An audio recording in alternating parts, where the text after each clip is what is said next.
sebuah menara jaga saya dan saudara dijagai oleh Tuhan Yesus, oleh Roh Kudus yang sudah disediakan bagi kita. Amin, saudara.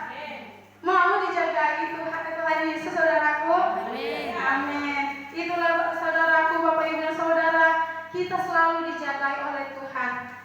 Tapi dikatakan di sini, dinantikannya supaya kebun itu menghasilkan buah anggur yang baik, tetapi yang dihasilkannya ialah buah yang asam.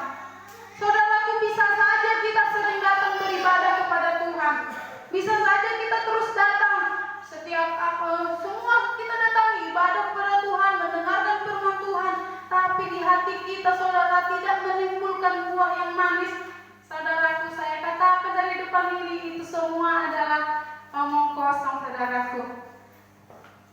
Buah yang manis dimaksudkan dari sini, saudaraku, apa yang kita timbulkan dari hati kita. Di saat kita mendengarkan firman Tuhan, dikatakan, kasihilah sesamamu, kasihilah musuhmu, berbuat baiklah. Tapi kita malah iri kepada saudara kita satu yang lain. Tapi kita malah membenci, kita tidak mengasihi. Itu buah yang asam, saudara. Kalau contohnya, saudara, saya pernah makan buah yang asam, jeruk nipis saya makan. Mukanya kecut ya, saudara, jelek. Gitu ya, saudara. Mukanya jelek kalau sudah kita makan yang asam-asam. Jadi kalau di hati kita adalah sesuatu yang asam, jangan salahkan Tuhan Yesus kalau muka Bapak, Ibu, saudara, dan saya kalau asam bakal jelek-jelek, saudaraku.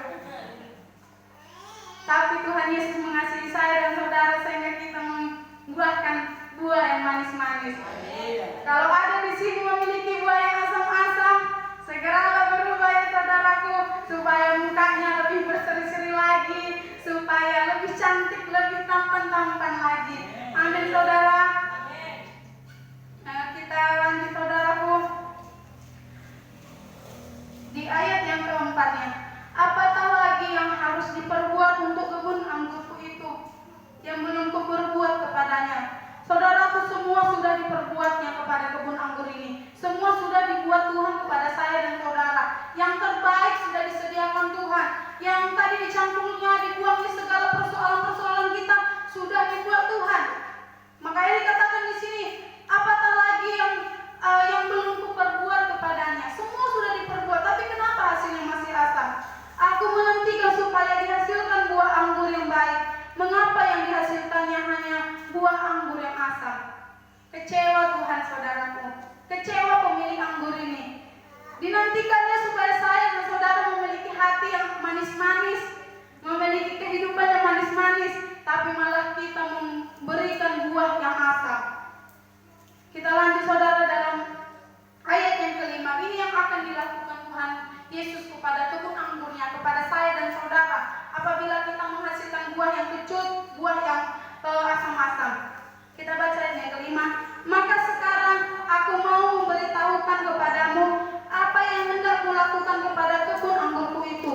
Aku akan menebang pagar durinya sehingga kebun itu dimakan habis, dan melanda temboknya sehingga kebun itu diinjak-injak. Saudaraku, kalau sudah Tuhan melepaskan kita, katanya tadi, aku akan menebang pagar durinya. Contohnya, saudara, dalam suatu kebun kan biasa itu dibuat pagar-pagar ya, saudara, sekelilingnya supaya nggak ada yang masuk. Contohnya pencuri nggak datang masuk ke dalam. Dibuatnya pagar-pagar kawat-kawat itu, saudara, pagar duri. Tapi kalau udah buahnya asam, Tuhan lepaskan itu sehingga tidak ada lagi perlindungan dalam kehidupan saya dan saudara. Tidak ada lagi perlindungan, semuanya bebas masuk. Tamu yang nggak diundang juga masuk, saudara. Pencuri-pencuri yaitu iblis, saudaraku. Dia datang untuk mencuri, kemudian tadi diinjak-injak lagi, saudaraku. Kalau itu terjadi dalam kehidupan saya dan saudara, kita membuahkan hasil yang kecut dan asam, kemudian Tuhan akan merobohkan perlindungannya atas kehidupan kita, sehingga saudaraku, iblis bebas masuk dalam kehidupan kita. Kemudian diinjak-injaknya dalam 1 Petrus 5 ayat 8, saudaraku. Nanti kita balik lagi dalam Yesaya ini. 1 Petrus 5 ayat yang ke-8.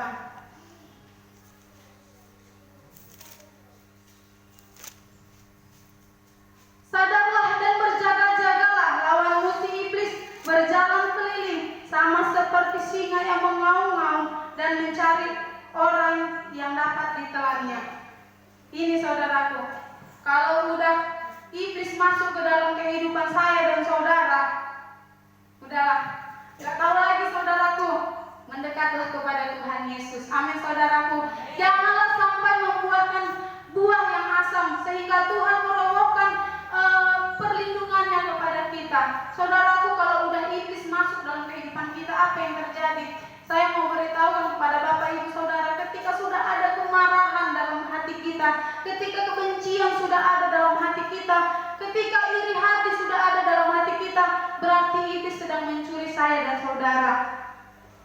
Koreksi diri saudaraku, saya tidak bilangkan saya sendiri, tapi kita semuanya di sini, kalau sudah ada iri hati dalam kehidupan saya dan saudara, kemarahan, sikit-sikit marah, sikit-sikit apa-apa ini langsung marah, langsung bentak, langsung menebarkan kebencian, saudaraku, itu sudah diintip sama iblis. Berarti tamu yang gak diundang sudah datang dalam hidup kita.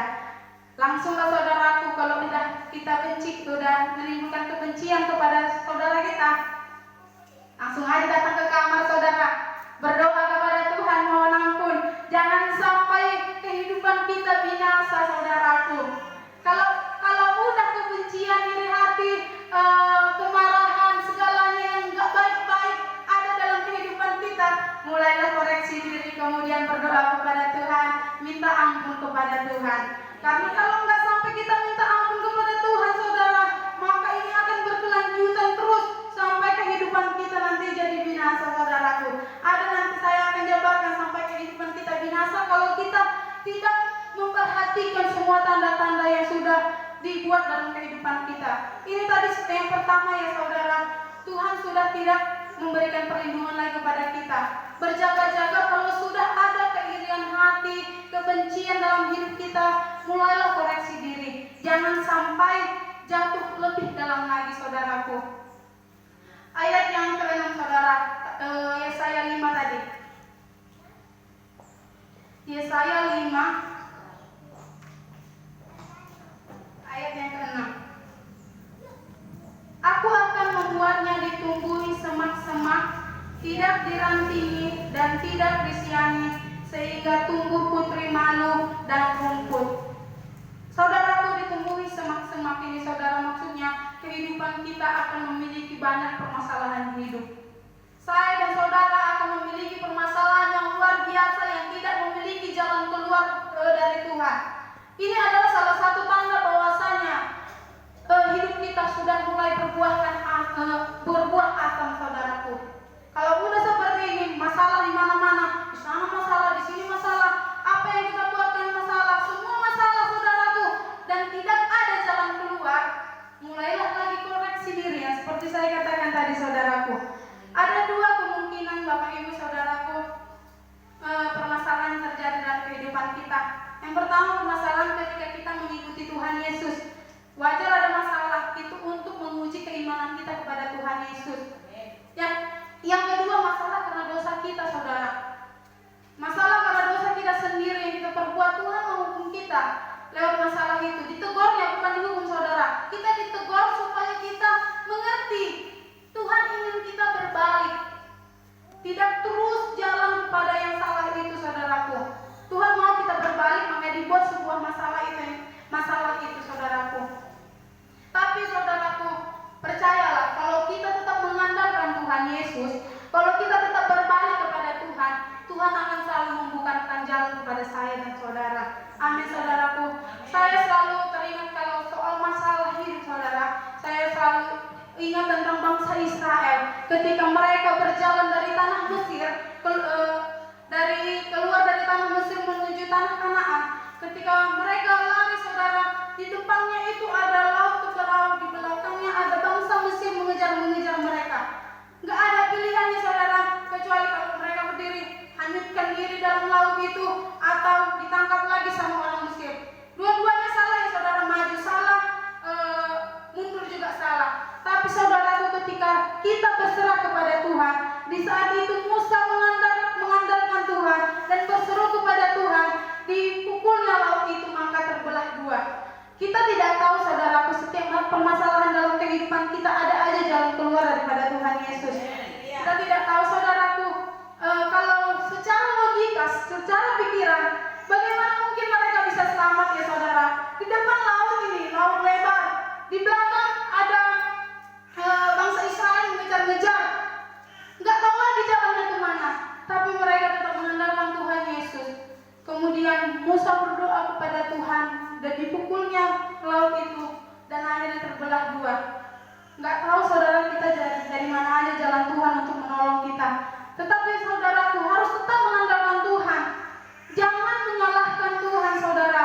Kamu katakan kepada saudara ketika Ayub diberikan sebuah permasalahan hidup, dia adalah orang yang saleh.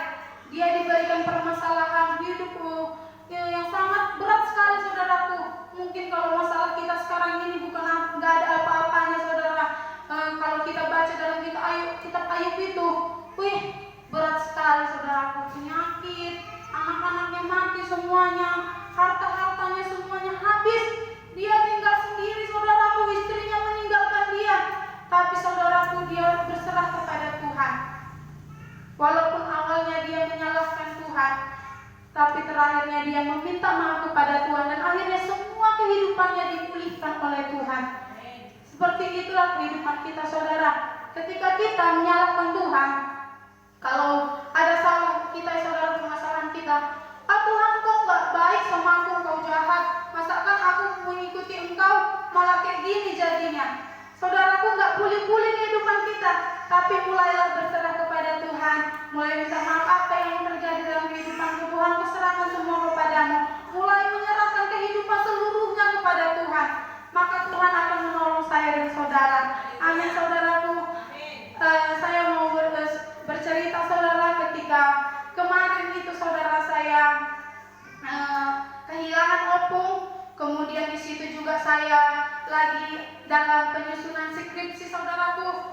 Di situ saya sudah bimbang karena saya sangat giat sekali dalam penulisan skripsi saya. Saya sangat berjuang sekali.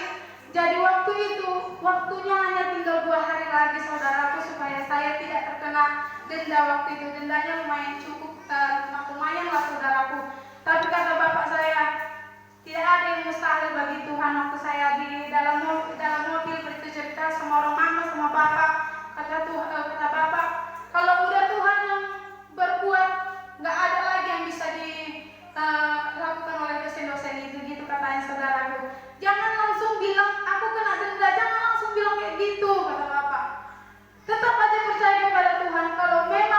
Kalau memang jalannya kamu harus denda, ya harus denda, tapi tetap percaya kepada Tuhan kalau masih ada mukjizat, gitu kata bapak saudara.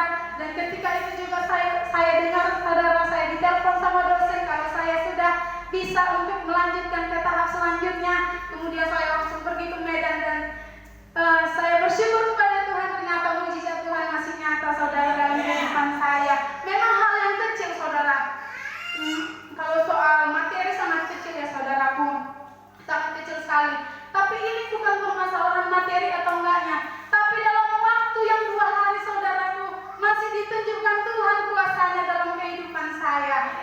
Bukan cerita tentang materi, ekonomi, uang ini enggak saudaraku, tapi kuasa Tuhan yang luar biasa itu dinyatakan dalam kehidupan saya saudara. Amin saudaraku. Kalau sudah kita berserah kepada Tuhan, apa yang enggak bisa dibuatnya saudara, tapi tetap berserah kepada Tuhan saudara. Jangan pula kita menyalahkan Tuhan aja taunya. Amin saudara. Itu tadi saudara yang kedua, ditumbuhi semak-semak. Akan ada persoalan-persoalan hidup kita. Jadi kalau sudah ditumbuhi semak-semak duri kehidupan kita, mulai lagi koreksi diri kita. Apa yang terjadi dalam hidup saya Tuhan, langsung koreksi diri saudara supaya tidak lagi masuk ke dalam jurang yang lebih dalam lagi. Kalau kita udah koreksi diri, kembali lagi kepada Tuhan. Amin saudara. Jangan biarkan kehidupan saya dan saudara mengikuti alur yang salah itu saudaraku. Amin. Jangan sampai buat kita tetap asam terus. Jangan ya saudara. Berbuatlah yang manis-manis. Amin saudara. Selanjutnya dalam ayat yang ke-6-nya juga saudara, aku akan memerintahkan awan-awan supaya jangan diturunkannya hujan ke atasnya. Saudaraku, tanaman, itu tanaman akan mati, saudara. Itu tanaman akan mati, nggak akan ada lagi. Hujan ini melambangkan dua, saudaraku. Yang pertama adalah berkat Tuhan, yang kedua adalah kehidupan. Saudaraku, kalau sudah tidak ada lagi hujan aku akan memerintahkan awan-awan supaya jangan diturunkan hujan atasnya. Kalau sudah tidak diturunkan lagi hujan atas kehidupan kita, saudaraku, maka berkat sukacita, berkat damai sejahtera, berkat kelimpahan, berkat semuanya hilang, saudaraku. Gak ada lagi berkat dalam kehidupan kita. Yang terakhir, saudaraku, kalau tidak ada lagi hujan diturunkan dalam kehidupan kita, maka kerohanian saya dan saudara akan mati. Jangan sampai seperti itu, saudara. Maka ketika kita belum sampai ke tahap yang kematian rohani, saudaraku, mulailah koreksi diri. Kalau kita mulai, yang pertama tadi itu perlindungan kita sudah tidak disediakan Tuhan, permasalahan kita mulai datang, sudah tidak ada lagi sukacita dalam kehidupan kita. Kalau sudah seperti itu, saudaraku, berarti tanda-tanda iblis itu sudah ada dalam hati kita, saudaraku. Sudah ada tamu yang gak diundang masuk dalam hati kita. Mulailah koreksi diri atau berserah kepada Tuhan supaya tidak sampai ke tahap kematian rohani, saudara. Kalau pohon-pohon nggak kena air, itu mati ya, saudara. Terakhir, saya pernah nanam apa itu ya, saudaraku, nanam bibit waktu saya anak-anak masih. Saya nggak pernah siram, itu mati juga loh, saudaraku. Kemudian, saudaraku, kalau yang membuat mati itu, saya juga waktu anak kecil, saudara, saya tanam itu, kemudian besoknya saya cabut, kemudian saya tanam lagi, baru saya cabut supaya nengok akarnya